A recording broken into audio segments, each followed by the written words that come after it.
Hello दोस्तों, this is P के आर्यन। एक बार फिर से मैं एक नया टॉपिक लेके अपने से आपके सामने प्रस्तुत हूँ बहुत दिनों के बाद। और आज ये वाला कॉन्सेप्ट मैंने खुद का क्लियर किया हुआ है, तो मैंने सोचा कि शेयर कर दूँ आपके साथ भी। तो आज का टॉपिक जो हुआ है वो पठार से संबंधित है, प्लेटो पठार। पहले जानते हैं कि पठार के बारे में थोड़ी सी जानकारी रखते हैं। इधर देखो पठार समुद्र तल से 1000 मीटर की ऊंचाई पर के समतल भाग को हम पठार कहते हैं। जैसे कि आप यहाँ पर दिख रहा होगा आपको, जो नीचे होता है उसे, जो 1000 से नीचे जो स्थान है उसे, 1000 मीटर से जो नीचे स्थान है उसे मैदान कहते हैं। और 1000 मीटर समुद्र तल के 1000 मीटर से ऊपर स्थान जो मैदानी क्षेत्र है उसे पठार बोलते हैं। उसी प्रकार 1000 मीटर से जो नुकीला नुकीला क्षेत्र होता है उसे पहाड़ बोलते हैं। और जो 1000 मीटर से ऊपर जो होता है उसे हम पर्वत कहते हैं। तो ये मुख्य डेफिनेशन था पठार की। पठार के बारे में जानते हैं, भारत में मुख्यतः कितने किस प्रकार के पठार पाए जाते हैं।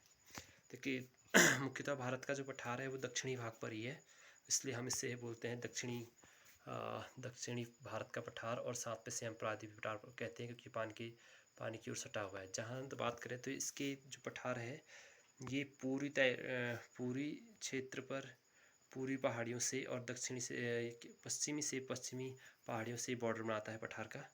तो और इसमें से ये जो पठार है इसको हम दो भागों में बांटते हैं। जो नीचे का पठार कहलाता है, अब बांटेंगे कैसे, क्योंकि चूँकि जो बीचों बीच जो दक्षिणी भाग है इससे बीचों बीच एक नदी निकलती है, नर्मदा नदी।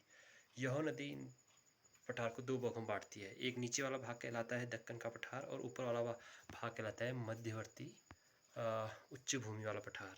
तो पहले हम नीचे वाले के बारे में जानकारी प्राप्त करेंगे। तो विदर्भ का पठार है जो महाराष्ट्र से जो साइड में कोने पर है, तो विदर्भ का पठार कहलाता है, जो कि महाराष्ट्र में है। और थोड़ा सा बगल में जाए तो छत्तीसगढ़ के आसपास बस्तर का पठार है, जो छत्तीसगढ़ के कोने में स्थित है। और छोटा नागपुर का पठार है जो बहुत इंपॉर्टेंट है, बहुत बार एग्जाम से पूछा गया कि छोटा नागपुर का पठार कहाँ है। तो छोटा नागपुर का पठार झारखंड में है। यह कोयला के लिए प्रसिद्ध है, क्योंकि इस पठार से एक महत्वपूर्ण नदी निकलती है, दामोदर नदी, इसलिए इसे दामोदर पठार भी कहा जाता है। तो बस्तर पठार को एक नाम से और जाना जाता है, दंडकारण्य पठार। इस नाम को एक और नाम से जानते हैं, दंडकारण्य पठार। तो नीचे जब आए तो तेलंगाना का पठार, उसके नीचे आए तो आंध्र प्रदेश का पठार, और एक धारवाड़ का प्रसिद्ध सबसे फेमस जो है वो है धारवाड़ का पठार। और धारवाड़ के पठार में ही सबसे ज़्यादा खनिज, जो हमारे उपयोग के लिए खनिज किसे बोलते हैं, पहले वीडियो बताया था कि खनिज जो भी धरातल से जो उपयोगी चीज़ निकलते हैं सभी को खनिज कहते हैं। तो धारवाड़ का पठार ऐसा पठार है जिसमें से सर्वाधिक खनिज निकलते हैं।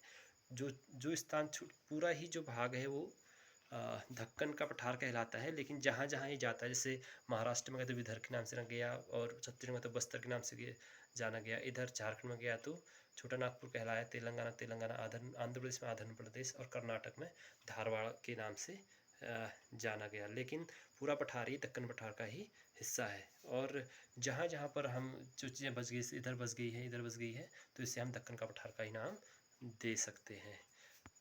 आगे चलते हैं। धारवाड़ का पठार मैंने बता दिया कि सबसे इंपॉर्टेंट पठार है, सबसे मोस्टली टाइम यही पठार पूछा गया कि यह पठार कहाँ है, इसकी सोने की कोयला के खान भी यही है। तो सर्वाधिक खनिज जो पाए जाते हैं इसी पठार में पाए जाते हैं, धारवाड़ के पठार में। ऊपर की ओर चलते हैं, नर्मदा नदी के ऊपर की तरफ। अभी हम देख रहे थे कि नर्मदा के बीचों बीच ये पठार दो भागों में बांटता है। जो नीचे वाला पठार होता है उसे दक्कन का पठार कहते हैं, ऊपर वाला को मध्यवर्ती। ऊपर को चलते हैं तो राजस्थान से एक साइड पर कोना हुआ पठार मालवा का पठार कहलाता है। बहुत बार क्वेश्चन में मोस्टली ऐसा पूछता है कि यह पठार कहाँ है, और ज़्यादातर पूछ लिया है कि ये क्यों प्रसिद्ध है। तो हम विंध्याचल का पठार जो है, विंध्याचल पठार जस्ट नर्मदा नदी के जस्ट ऊपर जो पठार है विंध्याचल का पठार है। क्योंकि विंध्याचल का पठार इसलिए इसका नाम पड़ा क्योंकि विंध्याचल पठार विंध्याचल पर्वत पर स्थित है, इसका नाम विंध्याचल पठार है। इसके ऊपर जैसे जाएंगे तो बुंदेलखंड का पठार जो यूपी से हल्का सा टच है। यहाँ पर छत्तीसगढ़ में जो प्रसिद्ध बघेल का पठार जो छत्तीसगढ़ में है। और सबसे इम्पोर्टेंट है छोटा नागपुर का पठार, ये भी बहुत इंपॉर्टेंट था। और एक और मेघालय, पहले ही पूरी क्या कहते हैं, पूरी जमीन एकदम समान रूप से मौजूद थी, लेकिन लाखों वर्ष एक दबाव जैसा पड़ा था इसमें, तो जहाँ से दो भागों में ये बढ़ जा चुका था। और जो गहराई बनी भी इसमें, उसे मालदा नाम से जाना गया था। तो मुख्य फैक्ट थे इस पठार के, जिसे हम इंग्लिश में प्लेटोस कहते हैं। तो ये मैंने अपना कॉन्सेप्ट क्लियर करने के लिए शेयरिंग किया आपके साथ। तो अच्छा लगेगा तो लाइक कर देना। बाकी धन्यवाद आपका मुझे सुनने के लिए।